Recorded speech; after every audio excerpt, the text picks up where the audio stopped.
ketika dimunculkan nama-nama ini staf sus milenial sudah menimbulkan polemik. Polemik dalam artian ada yang berharap banyak, ada yang melihat ini bagian dari pencitraan. Bahwa korupsi itu ada banyak teorinya. Kenapa orang melakukan korupsi? Bisa karena gajinya rendah, lalu kemudian dia mencari peluang untuk mendapatkan tambahan. Ukur kesuksesan dan keberhasilan seseorang itu apa? Kalau hanya sekedar kreativitas, sukses secara bisnis, secara kekayaan, ada yang hilang.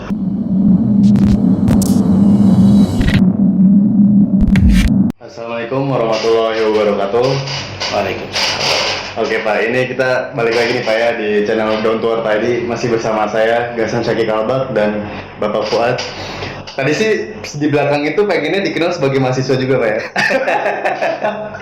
Kalau masih layak. Tapi masih muda sih Pak, terus pemikirannya juga masih idealis lah. Kalau yang lainnya kan masih udah mikirin perut aja, ini masih ada kritis-kritis ya Pak? Ya, ngikutin tren anti kemapanan.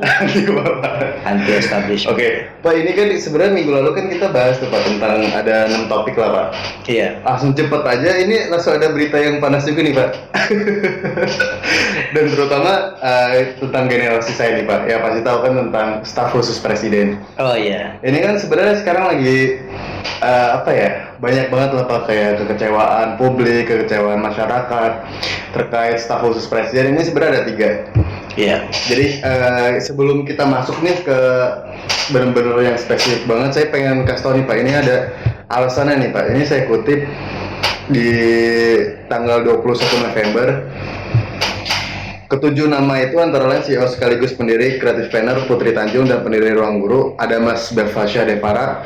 Usai mengenalkan ketujuh nama tersebut, Jokowi membeberkan alasan dibalik penunjukan tersebut. Ketujuh anak muda ini akan menjadi teman diskusi saya harian, mingguan, bulanan, ujarnya. Nah, itu kan berarti apa ya Pak ya, kayak otomatis sudah ada di lingkup segi situ Pak ya, anak-anak tersebut ya Pak ya? Iya, sebetulnya ketika dimunculkan nama-nama ini staf sus milenial sudah menimbulkan polemik. Polemik dalam artian ada yang berharap banyak, ada yang melihat ini bagian dari pencitraan, gitu ya. Karena publik juga bertanya apa tugas, wewenang dan fungsinya.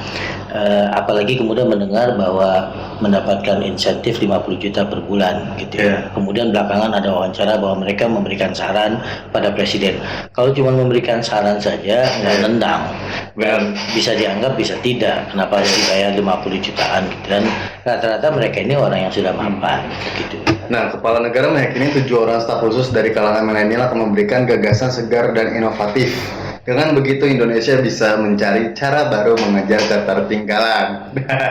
Sekaligus menjadi jembatan saya bagi anak muda, santri muda diaspora yang tersebar di berbagai tempat, kata Jokowi. Saya yakin dengan gagasan segar dan kreatif kita akan melihat nanti gagasan itu apakah bisa diterapkan dalam pemerintahan. Itu kata dia Pak. Jadi anak muda ini alasannya dimasukin ke situ tuh biar mendapatkan ide-ide, memberikan gagasan ide-ide yang segar Pak.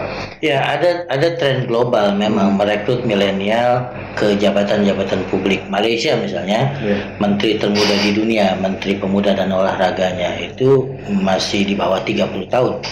Lalu kemudian Indonesia mengambil staf sus milenial ini dengan harapan bisa memberikan hal-hal yang segar, karena dianggap milenial ini yang diangkat itu kan merepresentasikan segmen masyarakat tertentu yang dianggap sudah berhasil. Benar. Punya gagasan, kreativitas, umur muda, pendidikan bagus, dan secara ekonomi mapan gitu. Itu kita apresiasi, tetapi kan publik menunggu itu tadi yang saya katakan, antara tugas, wewenang dan fungsinya itu tidak dijabarkan. Publik hanya terpaku dengan 50 juta gitu, dengan hanya memberikan saran-saran saja. Kenapa tidak dibuat semacam forum yang biasa, atau suara publik lain yang selama ini dicita-citakan masyarakat, kelompok mahasiswa misalnya, itu kan bisa didengarkan gitu. Justru sebelumnya pernah ada di undangan ke istana kelompok mahasiswa itu, yang terjadi malah mereka menolak gitu, karena ada kekhawatiran terkooptasi dengan program ataupun pencitraan pemerintah. Nah, ini kita langsung masuk nih Pak. Kita bahas nih Pak. Kalau yang kedua dulu Pak. Ini kan ada Andi Taufan dan ada Mas Belva. Ini yang kalau di Twitter tuh udah jadi trending topik lah Pak. Iya. Jadi saya mau kasih tahuin dulu nih buat teman-teman yang belum tahu, mungkin Andi Taufan Garuda Putra dikritik sebab mengeluarkan surat dengan KOP Sekretariat Kabinet yang meminta camat se-Indonesia mendukung kerjasama pemerintah pusat dengan Amarta, sebuah perusahaan fintech. Seorang pejabat publik meminta pejabat lain memuluskan kesepakatan dengan satu perusahaan saja, sudah menggelisahkan. Lebih parah lagi, Andi pendiri Amarta dan masih menjabat sebagai CEO-nya. Nah, kita bahas ini dulu nih Pak. Ya, ada banyak yang dilanggar. Yang pertama, secara normatif etika publik yang dilanggar, bahwa sebagai pejabat publik harusnya menjaga integritasnya, menghindari konflik of interest. Dia sudah bagian dari pejabat publik, tapi punya perusahaan, lalu kemudian melakukan kegiatan menggunakan lembaganya. Dia CEO Amarta, dan itu yang pertama. Jadi ada konflik of interest. Ini bukan kerjaan volunteer, cuma ada dananya loh, dana publik, dana pemerintah. Yang kedua ada malpraktik administrasi, menyurati langsung ke camat. Itu ngelangkahin Kementerian Dalam Negeri, apa otoritasnya sampai ke sana. Nah, yang ketiga, dengan gagahnya dia menggunakan kopi surat. Staf sus presiden itu kan memberikan psikologis tertentu buat pejabat publik yang di bawahnya. Orang mungkin tidak akan saya nggak ngancam kok, tapi Anda kop surat ini bisa membaca, para pejabat di bawahnya bisa membaca. Tentu ada konsekuensi yang tidak tertulis kalau tidak diikuti. Nah, yang keempat, yang harus malu kelompok-kelompok segmen masyarakat Mas Hasan ini. Nah, kan perwakilan milenial, begitu direkrut ternyata ditertawakan dengan yang senior baik aktivis maupun birokrat gitu, yang dibangga-banggakan memberikan pencerahan, penyegaran, ternyata belum apa-apa sudah terkena virus peluang untuk melakukan korupsi. Dan ini membuat stigma pada masyarakat bahwa korupsi itu ada banyak teorinya. Kenapa orang melakukan korupsi? Bisa karena gajinya rendah, lalu kemudian dia mencari peluang untuk mendapatkan tambahan. Dan ada juga teori serakah, sudah kaya, sudah mapan, sudah mendapatkan segalanya, masih melakukan korupsi. Tidak ada teori lagi kecuali yang bisa dijelaskan kecuali teori serakah secara psikologis gitu. Kan mestinya dia sudah tahu ketika diangkat sebagai pejabat publik itu bukan cuma kapasitas tapi integritas, harus menghindari konflik of interest untuk kepentingan dirinya, keluarganya, kelompoknya, partainya, perusahaannya, dan benar-benar untuk diberikan kepada masyarakat. Dan terakhir saya ingin memberikan catatan bahwa pernah kita berdiskusi tempo hari, ngapain sih kuliah gitu ya, toh orang tanpa kuliah bisa kemudian cari kerja, bisa sukses. Nah, ini pertanyaan bagi kita kelompok masyarakat ini. Ternyata mungkin standar kesuksesan selama ini adalah diuji dengan kemampuan material gitu ya. Saya akan kreatif, akan bisa kaya, akan dinilai sukses. Padahal ketika Anda menjadi pejabat publik, Anda harus punya kemampuan imajinasi dan internalisasi apa yang dirasakan oleh masyarakat secara umum gitu. Anda sudah kaya, lalu kemudian Anda diberikan amanah untuk mengelola, membantu pemerintah mengelola uang negara untuk kemaslahatan masyarakat. Tapi yang dilihat peluang. Tapi gini, saya tidak mungkin kalau kita lihat ini songong amat sih. Ini asumsi saja ya. Dia masuk wilayah yang boleh jadi dia lihat kiri kanan kok yang lain pada melakukan ini, seniornya. Ini asumsi saja. Bisa jadi yang seniornya mendompleng mereka ini, atau bisa jadi dia ikut-ikutan juga gitu ya. Tiba-tiba kok bisa menggunakan birokrasi ini untuk kepentingan bisnisnya gitu. Nah Pak, ini saya lihat sih di Kop Surabaya ini lengkap banget Pak. Jadi yang pertama ini dia perihal itu kerjasama sebagai relawan desa lawan COVID. Lalu ada kepada yang terhormat, terus dia tulis dalam rangka menanggulangi dan memutus rantai penyebaran virus corona. Pokoknya intinya kerjasama. Dan ini sampai ada tanda tangannya dia. Terus tembusan Kementerian Desa Pembangunan Daerah lengkap banget Pak. Ini udah ibaratnya itu udah kayak mewakilkan pemerintahan Pak. Iya kan itu kerjasama dengan Kementerian Desa. Belakangan Kementerian Desa membantah. Kemudian dengan camat. Itulah saya pikir norma ataupun norma tidak tertulis ya di birokrasi. Orang selalu melihat ketika orang datang, Anda bawahan atau atasan saya. Kalau Anda atasan saya diekspektasi untuk menghormati. Kalau Anda bawahan, Anda diekspektasi untuk menghormati saya. Nah, ini juga ada dampak psikologis kepada para camat. Melihat surat staf sus presiden, kalau tidak dibantu, relawan-relawan dari Amarta ini, mereka akan berimajinasi punya konsekuensi tertentu, meskipun mereka tidak akan ucapkan. Dan itu pernah terjadi zaman Soeharto ketika dulu Menko Polhukam Sudomo memberikan KTBLC gitu ya kepada Edi Tansil, buron triliunan uang kepada kejaksaan, dia buat KTBLC. Dia bilang, saya cuma menulis surat juga kok. Anda mau ikuti silahkan, nggak apa-apa. Ya itu yang terkeluar. Tapi secara struktural dalam birokrasi orang nggak bisa begitu. Nggak bisa. Saya kalau nggak nurutin pasti punya konsekuensi tertentu. Itu yang kita perlu soroti, Mas Hasan. Nah Pak, ini kan tadi kita bahas yang tentang Andi Taufan nih Pak. Kalau yang ada Mas, jadi mungkin di teman-teman belum tahu juga. Ini saya jelasin ulang. Situasi lain dialami ada Mas Belfasyah dari para pendiri Ruang Guru. Perusahaan tersebut menjadi salah satu mitra pemerintah pusat dalam penerapan program Kartu Prakerja. Di antara sekian banyak manfaat program tersebut, salah satunya adalah pelatihan kursus di Skill Academy by Ruang Guru. Ini kan dia punya dikasih dana ya Pak ya? Ya, 20 triliun. 20 triliun. Nggak banyak. Kalau menurut dia sih Pak, dia mah mau berapa miliar juga tetap aja dicari terus. Ya, pemerintah kan rencananya memberikan 3,5 juta kepada tiap orang yang sedang mencari pekerjaan atau usaha kecilnya terdampak COVID ini. Akan didata dan diberikan 3,5 juta, diberikan pelatihan. Nah, pemerintah menunjuk beberapa lembaga untuk melakukan pelatihan. Salah satunya adalah Ruang Guru. Nah, Belva ini mengatakan saya tidak terlibat dalam penunjukan itu. Itu wilayahnya Kementerian Koordinator Perekonomian gitu. Tapi lagi-lagi kita melihat apakah dianya atau sekelilingnya yang tidak sensitif bahwa ada konflik of interest di sini. Orang kalau sudah masuk jabatan publik bukan lagi dinilai lembaga itu kredibel atau tidak, ada konflik of interest atau tidak. Nah, akhirnya kan kita yang di luar punya pikiran liar, jangan-jangan ada dalam tanda petik kong-kali-kong antara kementerian itu dengan lembaganya gitu. Ini penyakit lama kalau begitu. Tapi mungkin nggak sih Pak, ini kan sebenarnya anak-anak muda yang punya niatan baik Pak sebenarnya Pak ya. Tetapi apakah mereka dipengaruhi lingkungan sekitar gitu Pak? Kemungkinan besarnya akan ada nggak sih Pak? Jadi kayak ngelihat, ya tadi sih Bapak kan bilang kalau sekelilingnya kayak gitu, si anak muda bakal berubah, itu kayak gimana Pak? Ya kan orang punya idealisme atau tidak terbangun bukan dalam 1-2 minggu. Benar. Nah, ada proses sosialisasi di keluarganya, di lembaga pendidikan, di masyarakat.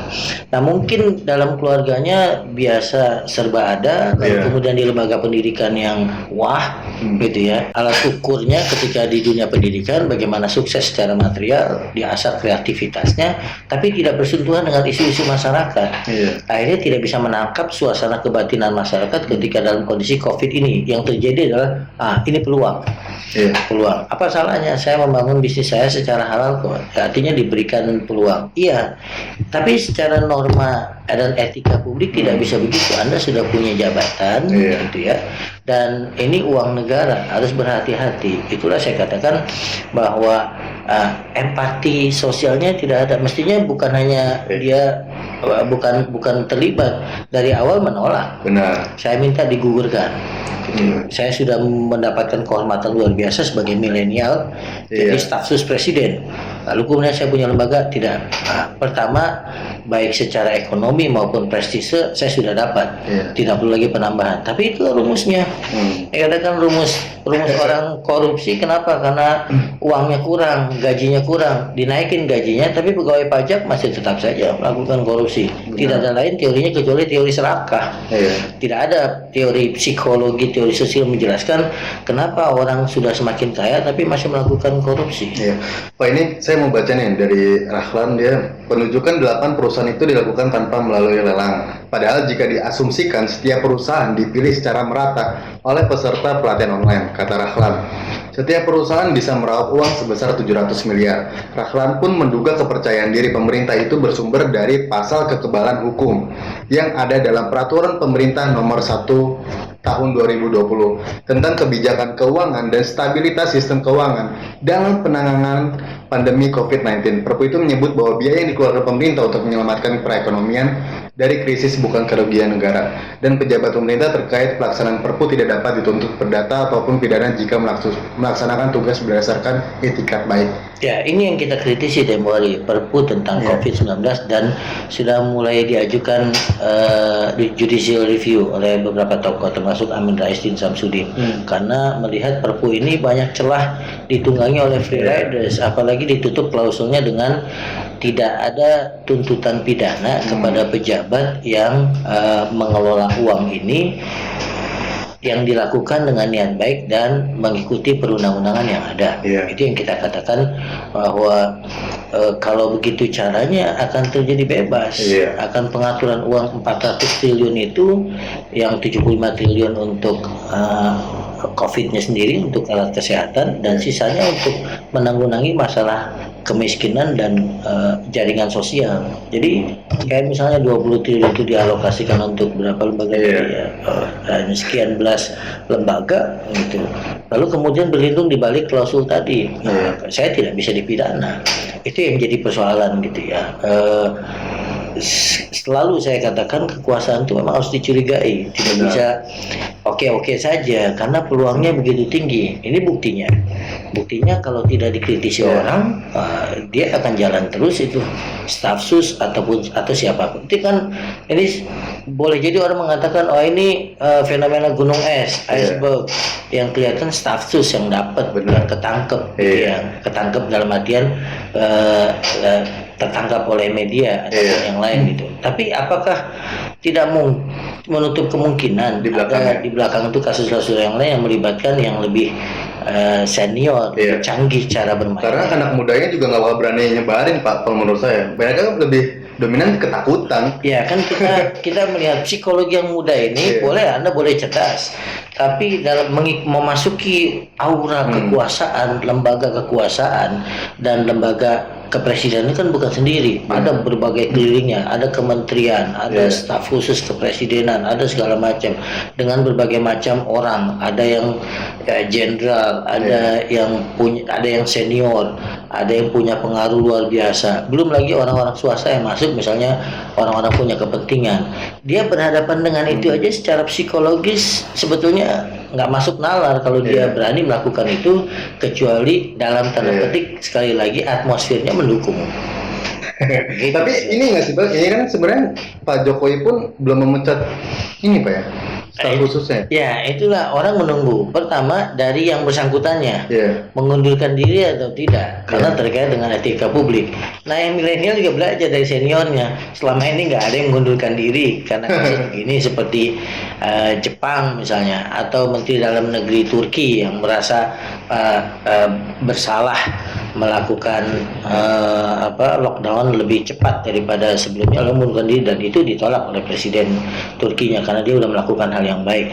Tradisi mengundurkan diri tidak ada dalam politik pemerintahan kita. Dia juga belajar cukup dengan meminta maaf dan menarik surat. Lalu kemudian staf sus kepresidenan yang lain mengatakan itu tergantung presiden, hak prerogatif presiden untuk memecat. Dan kita tunggu sampai sekarang presiden juga tidak memecat. Artinya kan ada banyak hal juga. Kalau presiden biasanya berani membuang orang dalam periode-periode yang lalu, ada menteri tiba-tiba di reshuffle. Ini kok nggak punya nyali untuk memecat, karena ini kan jadi benalu sebetulnya buat presiden itu sendiri. Nah, Pak, ini kita mau bahas tentang yang hukuman nih, Pak. Mereka dijadikan staf khusus dengan asumsi mereka ekspertis di bidangnya. Lalu digaji 50 juta dari negara, ternyata masih belajar. Mereka telah melakukan upaya untuk menguntungkan mereka sendiri. Ini bukan hanya kesalahan tapi pelanggaran yang wajib disanksi, Pak. Jadi kan ibaratnya kalau kayak gini kan bukan kita lagi belajar juga Pak. Ini kan sebenarnya udah kerja untuk masyarakat Pak ya. Ya sebetulnya ketika mereka diangkat harus cepat, kan ciri milenial sekarang fast Iya, learners, benar. mestinya harus langsung cepat belajar. Apa sih, bagaimana sih etika publik, Iya. bagaimana etika birokrasi, apa yang diminta dari saya itu harusnya belajar cepat, apalagi kalau alumni Harvard masa Iya. harus menghafal undang-undang kan enggak juga. Jadi saya pikir bukan soal belajarnya. Iya. Kognitifnya saya tidak meragukan. Benar. Tapi itu saya katakan tadi ada persoalan dalam kecerdasan emosional dan kecerdasan sosial. Kecerdasan emosionalnya bahwa dia melihat ini peluang Iya. bagi dia, bukan lagi soal etika birokrasi. Yang kedua, kecerdasan sosialnya rendah. Benar. Tidak punya empati kepada masyarakat bahwa yang Anda kelola itu dana publik, Benar. bukan dana swasta, dana biasa yang Anda mengandalkan kreativitas saja. Di situ ada pertanyaan etika yang mendasar. Uang siapa? Dan saya di jabatan ini sebagai apa? Bagaimana seharusnya saya bersikap? Itu yang dia tidak punya ketika memasuki wilayah birokrasi, wilayah publik. Harusnya entitas dia sebagai pribadi, individu itu minggir dulu. Gitu. Nah, tadi kan Bapak udah ada bahas tentang yang administrasi dan lain-lain itu Pak. Ini saya pengen lebih ke detail lagi tentang hukuman. Jadi ada abuse of power, maladministrasi tata negara, penunjukan langsung perusahaan sendiri itu. Jadi kayak ada 3 aspek tuh Pak yang dilanggar Pak. Iya. Jika hanya kata maaf selesai masalah, buat apa ada lembaga yudikatif di negeri ini Pak? Ya, itu memang prerogatif presiden. Iya. Jadi inilah soal hukum dengan soal etika selalu kita berdebat. Iya. Orang selalu mengatakan mana undang-undangnya yang mengatakan bahwa kalau saya melakukan ini saya harus mengundurkan diri. Tidak ada. Kalau itu memang bukan wilayah hukum. Kita bicara etika publik, Iya. etika birokrasi yang harus dijunjung tinggi. Selalu jadi perdebatan. Legal formalnya mana? Saya tidak melakukan kejahatan, itu kan baru peluang. Benar. Abuse of power, Iya. gitu ya. Dan permintaan maaf lalu kemudian saya cabut, selesai. Ini yang mereka tidak punya. Mereka ketika bermasalah mainnya di legal formal. Artikel undang-undangnya mana? Sementara publik mengatakan wilayahnya bukan itu. Ini wilayah etika. Anda harus tahu diri bahwa Anda diberikan amanah Iya. sebagai perwakilan segmen masyarakat milenial yang orang berharap tiba-tiba Anda melakukan ini. Harusnya mengundurkan diri. Karena pembelajaran juga buat bagian masyarakat bahwa ini loh, kami milenial beda Iya. dengan yang lain. Bukan hanya punya kapasitas bekerja, tapi juga punya etika yang kami junjung tinggi. Baru sebatas ini aja kami berani mengundurkan diri. Iya. Bahkan kalaupun tidak diterima oleh presiden, dia ngotot, tidak Pak, ini malu betul buat saya. Benar. Kita tidak seperti Jepang yang punya tradisi rasa malunya tinggi. Tidak usahlah sampai bunuh diri. Tidak usah sampai bunuh diri. Iya. Di Jepang misalnya harakiri karena menanggung rasa malu. Tapi yaitu internalisasi nilai-nilai rasa malu itu tidak ada pada mereka. Karena sekali lagi saya katakan mungkin terlalu banyak aspek kognitifnya yang dibahas, aspek kecerdasan sosial dan emosionalnya itu rendah. Nah Pak, ini ada sih yang bilang itu bagian korupsi loh, dan kalau dilakukan di tengah bencana ancamannya bisa 20 tahun atau hukuman mati karena dianggap memanfaatkan keadaan mencari keuntungan di tengah penderitaan publik luas. Gimana Pak? Ya, itulah susahnya kalau delik korupsi. Ya. Delik korupsi itu terkait dengan pembuktian. Maka sering ada kontroversi di masyarakat. Orang mencuri timun, dulu ada kasus. Iya. Ibu mencuri timun di kebun anaknya, diadukan oleh anaknya ke polisi, lalu kemudian diproses ke pengadilan. Kok begitu cepatnya? Orang tuduhan korupsi lambat. Karena memang terkait alat bukti. Mencuri timun, alat buktinya langsung kelihatan. Iya. Langsung bisa diproses dan polisi tidak bisa menolak kalau ada aduan. Lalu polisi kemudian dilimpahkan pada kejaksaan. Iya. Jalan terus, jaksa tidak bisa mengatakan itu keputusannya nanti sama hakim. Tapi kalau korupsi untuk membuktikannya saja itu perlu bertahun-tahun. Nah, ini kita ini kadang-kadang jadi pertanyaan perdebatan antara penegakan hukum dengan Iya. keadilan. Kalau bicaranya penegakan hukum, sulit membuktikan secara hukum ini dilakukan korupsi. Tapi kalau bicara keadilan, Iya. wah ini menusuk rasa keadilan Benar. masyarakat.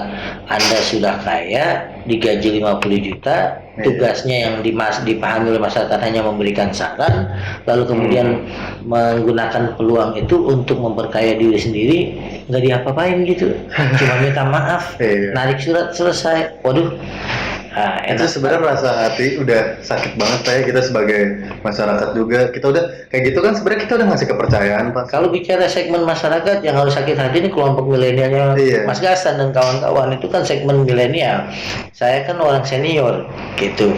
Tapi untuk bicara masyarakat harusnya kita tuntut bukan cuma mundur, presiden pecat Iya. gitu. Jadi ada bottom up, harusnya mengundurkan diri. Kalau enggak top down dari atas, pecat karena Anda menjadi benalu Benar. bagi pencitraan presiden. Kemudian yang kedua, Anda ternyata melanggar konsep ataupun prinsip integritas.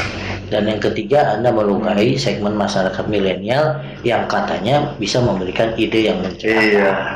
Makanya itu saya kasih tahu di awal Pak, alasannya Pak Jokowi ini merekrut staf khusus yang milenial Pak.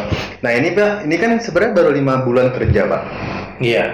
Hasilnya kayak gini gitu Pak. Maksudnya apa ya, kayak sakit hati juga Pak sebagai generasi milenial, kok ini apa ya, seharusnya bisa membawa hal yang benar-benar positif gitu, bisa menggairahkan untuk ide-ide yang baru Pak, karena kan jiwa-jiwa anak muda ini kan masih fresh, masih segar. Bahkan kata Pak Soekarno aja, beri aku 10 pemuda, aku guncang dunia. Tapi pada faktanya, beri aku 10 pemuda, akan ku gencang kas Uang negara. negara. Iya kan Pak? Iya, ya itu saya katakan tadi harus ada refleksi ulang Iya. tentang milenial. Balik lagi kepada diskusi kita yang lalu, alat ukur kesuksesan dan keberhasilan seseorang itu apa? Kalau hanya sekedar kreativitas, sukses secara bisnis, secara kekayaan, ada yang hilang, integritas itu. Iya. Pertama integritas, dia jadi mulia abu-abu. Kalau bicara sekali lagi saya katakan legal formal, ya saya nggak terlibat kok yang menentukan lembaga Iya. lain, ya meskipun perusahaan saya. Tapi dalam kacamata integritas, Anda harusnya hindari Iya. secara volunteer mengatakan perusahaan saya tidak, jangan dilibatkan. Satu. Yang kedua, soal nilai yang mau dibangun. Anda kan bukan untuk sendiri, untuk ada di masyarakat itu. Kalau Anda sukses sebagai orang swasta, silakan individu. Tapi begitu masuk wilayah Iya. sebagai pejabat publik, Anda mengelola uang Benar. negara dan itu diamanahkan oleh rakyat, mestinya dia merepresentasikan rakyat. Dia tidak berpikir untuk boro-boro untuk partai, untuk kelompok, untuk dirinya saja tidak. Dan mirisnya, ini bukan orang miskin, Iya. bukan orang yang hanya cerdas tapi ekonominya lemah. Ini boleh dikatakan cerdas, kreatif, dan tidak punya masalah dengan masalah Benar. keuangan. Kenapa juga harus kemudian lembaganya diikutsertakan untuk dalam tanda petik sekali lagi memperkaya dirinya? Iya. Harusnya dia malah dalam kondisi COVID begini loh. Iya Pak. Bukan cuma kondisi biasa, kondisi COVID ketika semua orang Lagi berduka. hanya segelintir orang yang mendapatkan keuntungan, yang bisnisnya masker, Iya. yang bisnisnya hand sanitizer gitu ya, Iya. yang segelintir orang. Tapi kebanyakan orang lagi berjibaku dengan masalah ekonomi, masalah sosial, masalah politik, dan masalah keagamaan. Dan jahatnya adalah ketika baru aja kemarin kita bahas tentang PHK massal, dolar naik. Iya. Ini Pak, yang menguntungkan pihak itu Pak. Tapi ini menarik nih Pak. Ini saya juga ragu Pak dengan negara ini, karena ada topiknya sih kayak perlu dimaklumin. Sementara tenaga ahli utama kantor staf presiden Doni Gahral-Adian mengatakan tindakan staf presiden yang biasa disebut sebagai staf sus milenial ini harus dimaklumi. Itu gimana Pak maksudnya Pak? Nggak bisa, pernyataan bagi saya Iya. nggak bisa dimaklumi. Orang nggak bisa berlindung mengatakan ya namanya juga manusia, punya salah, punya dosa, biasa. Ada ukurannya. Benar. Kalau orang yang nggak berpendidikan melakukan kesalahan, salah hitung, itu biasa gitu ya. Tapi untuk setingkat itu dia tidak boleh melakukan kesalahan. Kok jadi malaikat? Memang dituntut mendekati malaikat. Maka saya katakan tadi bukan cuma kemampuan berpikir, kemampuan Etika juga. etika harus ditanamkan. Karena itu nggak sembarangan gitu ya. Jadi bukan ada dosa biasa, ada dosa yang memang kelasnya tidak bisa dilakukan oleh orang-orang tertentu gitu. Tapi ada hubungan nggak sih Pak? Ini kan kalau kata dia itu perlu dimaklumi karena mereka kan profesional tadinya, bukan birokrat. Jadi mereka tidak terlalu memahami etika birokrasi, bagaimana birokrat itu seharusnya bersikap atau berperilaku. Jadi gimana Pak itu? Ya kalau mau diterima itu mencerminkan lemahnya cara istana merekrut orang. Kan mestinya ketika direkrut ada semacam orang kerja saja, orang kerja ada orientasi. Benar. Perusahaan dia nggak langsung ditempatkan kerja, ada orientasi 3 bulan, 4 bulan pengenalan tentang kalau lembaga sekolah, kalau di Muhammadiyah ke Muhammadiyah, ke NU-an, kelembagaan ini dia harus internalisasi norma-norma dan nilai apa yang boleh, apa yang tidak boleh. Baru setelah itu lulus atau tidak itu masih bisa dianggap tidak lulus loh. Orang yang tidak lulus tentang orientasi kerja 6 bulan baru dikasih kepercayaan. Nah ini masa dengan alasan ini ada pergeseran dari profesional menjadi birokrat, harusnya dikarantina 3 bulan 6 bulan, didoktrin, dikasih tahu etika publik itu seperti ini gitu. Dan nah Pak, ini kan tadi kita bahas tentang yang 2 itu Pak. Itu belum cukup Pak, masih ada satu lagi Pak. Ini satu lagi, ya. Udah hancur banget ini saya generasi, kayaknya malu juga buat YouTube gitu Pak. Katanya dibilang so peduli gini-gini, terus ujung-ujungnya juga korupsi, kan salah Pak ya? Ya enggak lah, kita harus berani melakukan refleksi, melakukan kritik, melakukan pengawasan. Terlepas nanti suatu saat kita punya di jabatan itu, kita juga harus siap dikritik. Nah ini dan diawasi. Gini Pak, ini kan siapa ya namanya itu Billy ya, Gracia Billy. Oke, jadi masalahnya ini kan dia punya di LinkedIn ini Pak. Dia menuliskan, saya artiin aja. Saya diangkat sebagai satu dari 14 staf khusus presiden. Posisi ini selevel dengan menteri. Wow. Yang melaporkan langsung kepada presiden sendiri atas dasar koordinasi harian. Memberi nasihat kepada beliau tentang pembuatan kebijakan dan strategi nasional negara. Posisi ini selayaknya West Wing di Gedung Putih Amerika Serikat. Bagi dia sebuah kebanggaan. Iya Pak. Mungkin prestasi individual, tetapi itu menggambarkan bagaimana persepsinya sebagai tentang jabatan. Jabatannya kapasitasnya segini, ngakunya segini gitu. Benar. Itu kan berarti persepsi dia tentang jabatan prestise, lebih bukan tinggi dari segalanya Pak ya. Iya, harusnya mensyukuri, berdoa, doakan saya karena ini bukan profesi saya yang baru. Iya.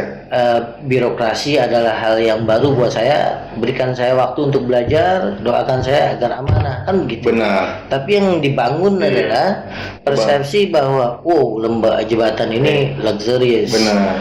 Kemudian setingkat menteri loh, langsung kemudian dihapus, dan itu tak main-main, itu di situsnya LinkedIn. Itu kan profesi-profesi yang dibaca oleh orang secara profesional gitu ya, memberikan laporan langsung pada presiden dan setingkat dengan menteri. Nah, saya kira itu saja sekali lagi menggambarkan bagi saya banyak yang harus diuji dari kemampuan milenial hari ini. Kalau kreativitas saya akuin Pak ya, angkat topi lah. Kemampuannya mengelola media massa, mengelola teknologi informasi dan komunikasi. Tapi itu pertanyaan selanjutnya, the meaning. Mana apa yang ingin Anda berikan dalam hidup ini, bukan hanya untuk Anda tapi untuk masyarakat. Jadi harus ada redefinisi terhadap apa yang dilakukan oleh milenial sekarang. Dulu saja kita mengeluh aktivis yang sudah demo di penjara, lalu kemudian sekarang direkrut ke istana, itu pola pikirnya berubah dalam artian sekarang menikmati, lupa dengan masa lalunya, lupa dengan suasana kebatinan masyarakat. Apalagi ini yang tidak pernah bersentuhan dengan kondisi masyarakat di bawah, orang-orang lemah, orang-orang miskin, orang-orang termarginalkan. Bahkan ada beberapa yang mungkin lebih lama di luar negeri. Mindset dan alam berpikirnya luar negeri. Yang kita mau transfer dari luar negeri itu hanya bayangannya transfer teknologi, transfer ilmu pengetahuan, dia lupa dia bertapak di mana, bahwa jutaan rakyat Indonesia itu masih terbelakang dari segi pendidikan, dari segi ekonomi. Pak, ini kan sebenarnya dari tiga ini kan udah fatal banget Pak, menurut saya juga, menurut semuanya juga salah gitu ya. Ini kita introspeksi nih Pak, maksudnya sebagai saya juga anak muda, kenapa nih Pak tiga anak ini atas dasar apa dia kayak gini? 3 dari 7 berarti udah berapa persen? Iya, udah sekitar 30% kali. Ya, 30-40%. Layak sebetulnya kalau dalam penelitian ini mewakili kerusakan dari yang semua. Kan itu belum tentu 4-nya juga ketahuan.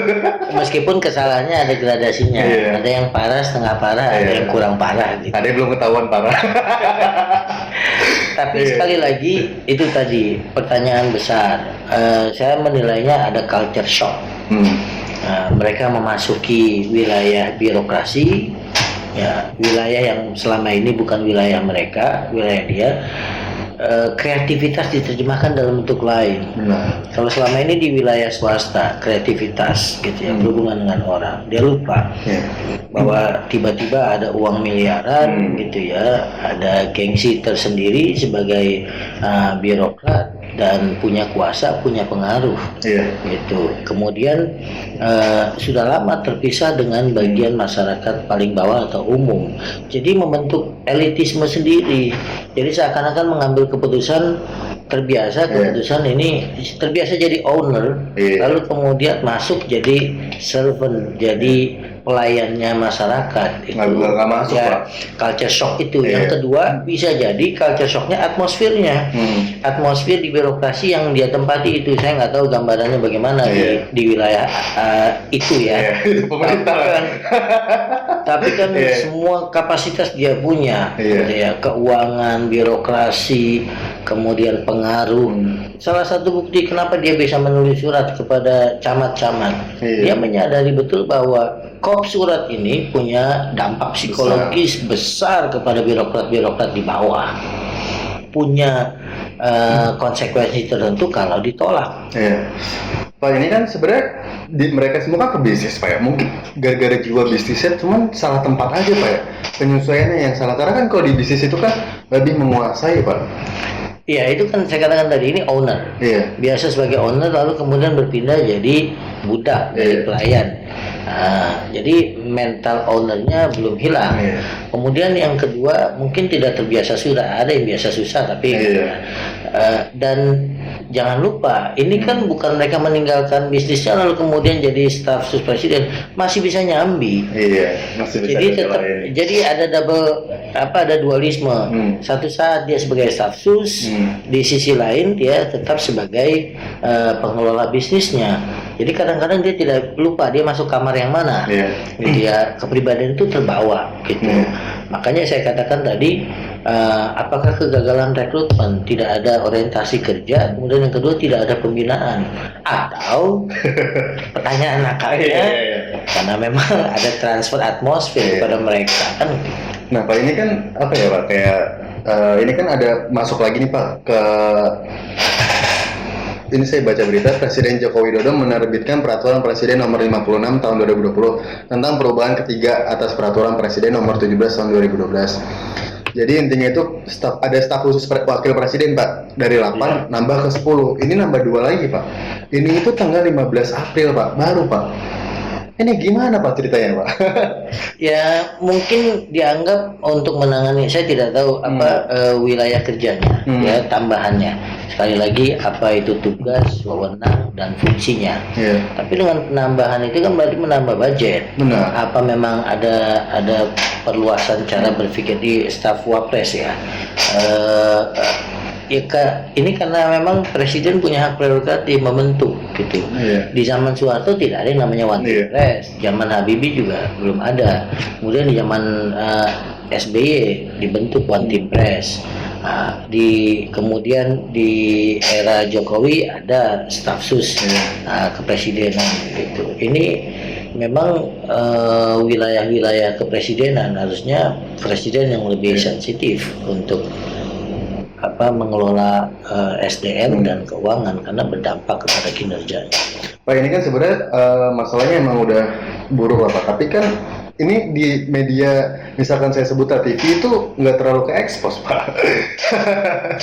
Kan teorinya begitu, Pak. Beberapa waktu yang lalu sudah saya sampaikan. Salah satu kemampuan pemerintahan sekarang ini bagaimana entah mengendalikan, entah media masanya yang punya self censorship gitu ya, tidak ngutak-ngatik wilayah yang membuat image pemerintah itu jadi cedera, tidak diekspos banyak-banyak. Yang ribut kita kan di medsos dan pembicaraan publik. Itulah saya katakan tadi, medsos kenapa rame, karena tidak tertampung di media mainstream, termasuk kita talk show ini kan bagian dari suara-suara yang harus didengar oleh pemerintah. Suara kami tidak bisa masuk mainstream media massa. Ya, ini saya kira bagian dari pencerahan pada publik, dan sayangnya lembaga-lembaga di luar media mainstream itu terintimidasi dengan hoax, terintimidasi dengan penyebaran berita palsu, penghinaan, sehingga tidak muncul ide-ide genuine, ide-ide kritis gitu. Padahal itu sangat dibutuhkan oleh pemerintah. Oke Pak, ini Pak ya, kayak ini kan bakal nyapa aja nih berita ini Pak.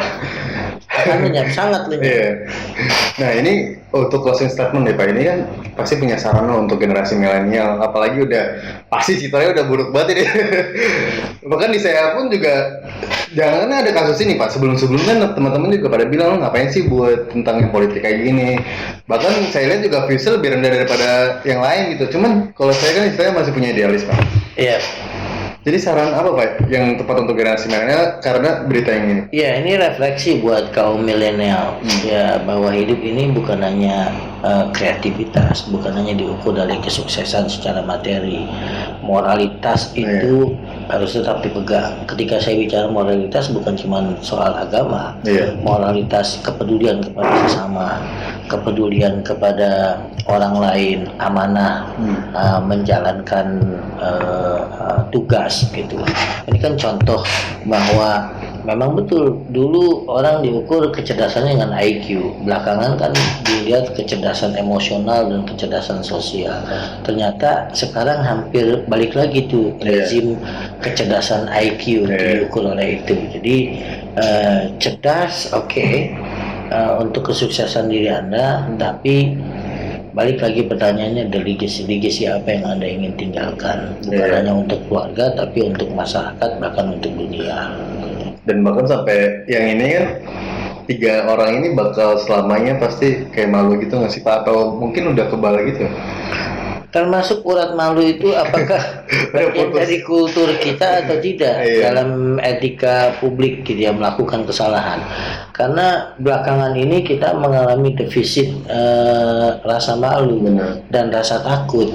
Di medsos tuh banyak sekali kita dapati bagaimana orang mencaci agama lain, gitu ya, menodai agama lain, tapi ujung-ujungnya cuma cukup dengan materai 6.000 minta maaf, lalu kemudian terjadi lagi minta maaf, gitu. Termasuk pejabat-pejabat publik kita, ketika melakukan kesalahan cukup ya minta maaf, seakan-akan kemudian berlindung di balik diktum saya namanya juga manusia itu pasti salah, tolong maafkan saya, gitu.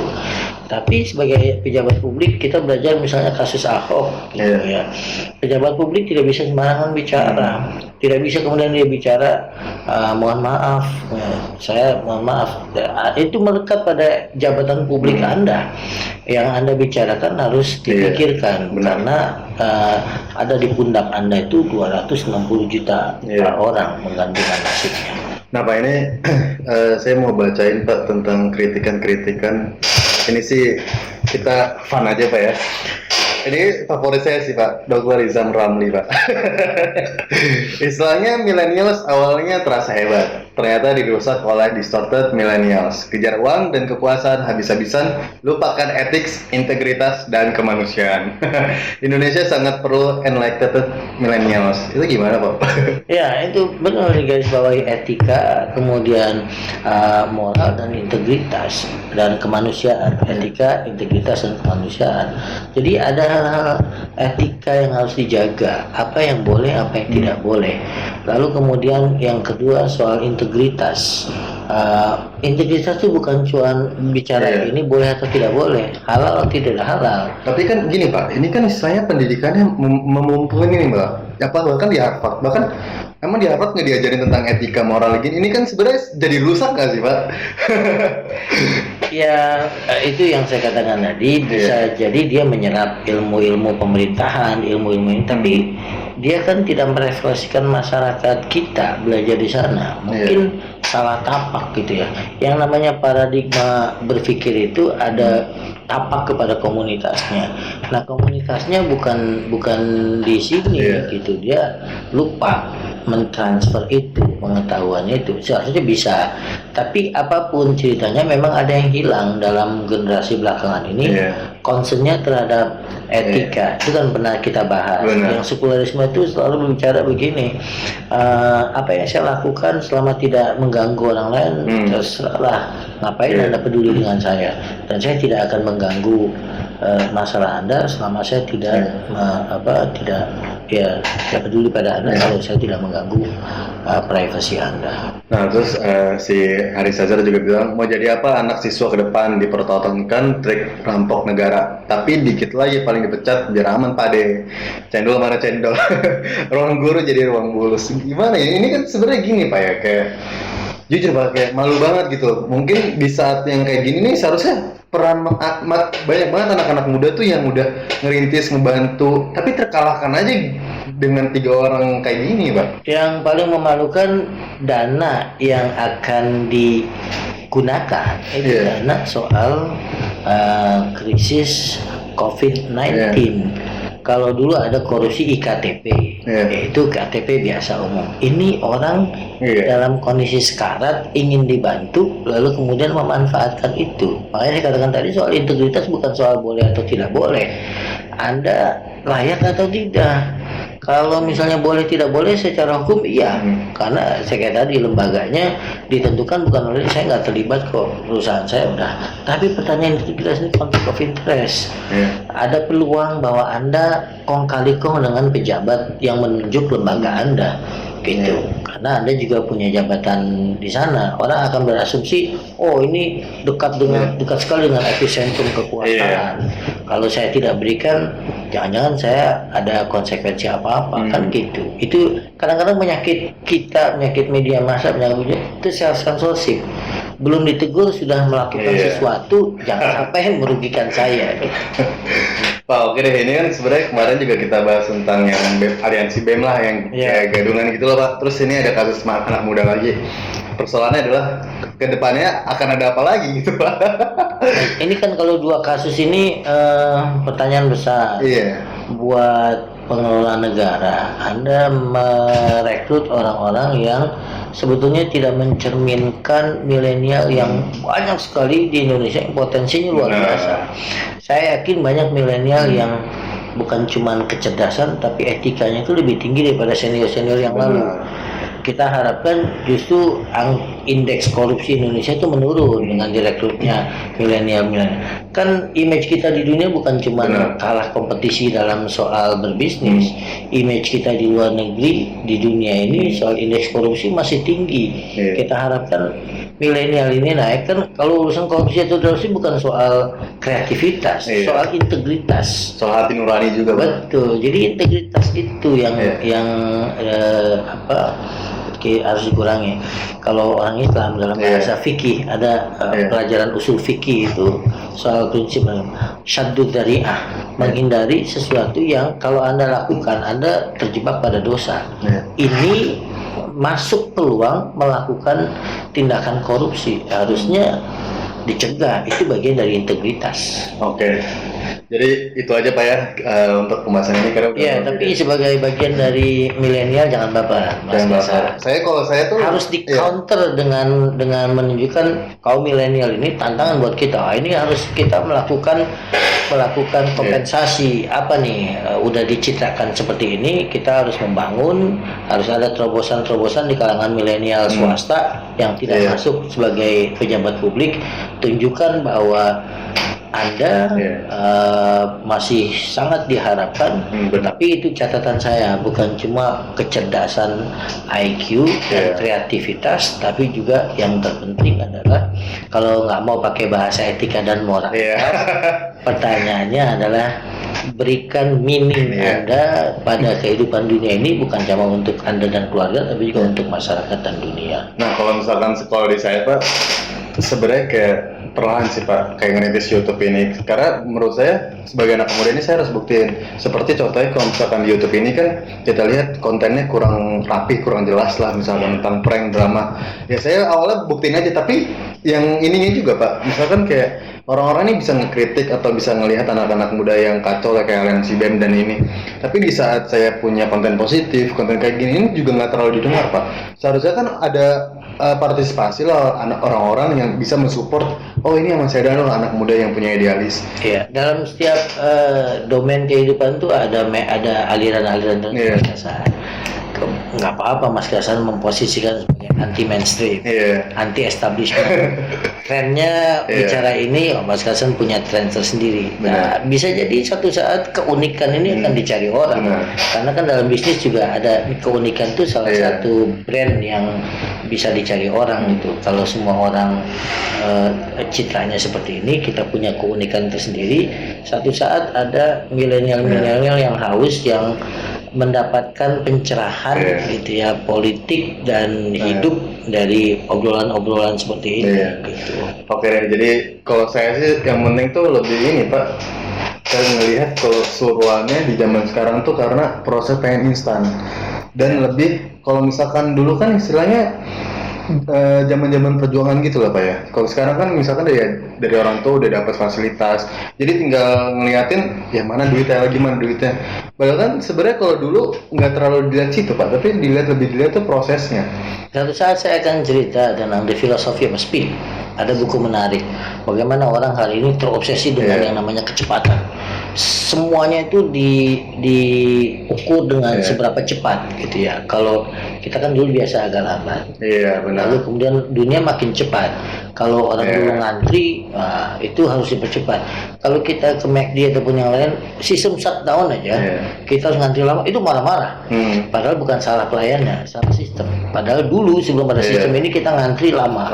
Jadi berbarengan dengan dunia instan, pragmatisme, ada filosofi tentang speed, tentang kecepatan itu jadi obsesi orang. Hari ini orang nggak bisa lama-lama menunggu sesuatu, Iya. harus prosesnya cepat. Dan itu berpengaruh pada mindset orang. Dia tidak mau lama-lama untuk sukses. Iya. Kalau orang tua saya 20 tahun jadi sukses, kalau bisa saya 10 tahun. Gitu. Bagus dari satu sisi memangkas masa, tapi harus dilihat jangan sampai ditabrak lampu-lampu Iya. itu gitu ya. Shortcut itu oke, tapi etika dan moralitas itu jangan ditabrak. Iya. Etika moralitas itu jangan dianggap sebagai penghambat, bukan obstacle, tapi dia pengawas sebagai rem, jangan sampai Anda melanggar aturan. Oke deh, terima kasih banget Pak, kita udah bahas lama nih tentang anak-anak muda ini. Ya sebenarnya saya juga akan buktiin ke depan kalau misalnya anak muda itu masih banyak kok yang punya idealis, masih punya yang hati nurani. Makanya kali ini yang nonton tuh harus banget support dan komen juga untuk pembahasan apa sih yang ingin dibahas. Jadi gitu aja Pak ya, thank you Saya banget. jadi merasa muda banget. Iya Pak, emang kalau misalkan idealis ini kan tidak ada batasan umur Pak. Iya, harus dipelihara tuh. Benar. Oke deh, jadi thank you banget brother and sister. Jangan lupa untuk subscribe, like, komen, dan share video.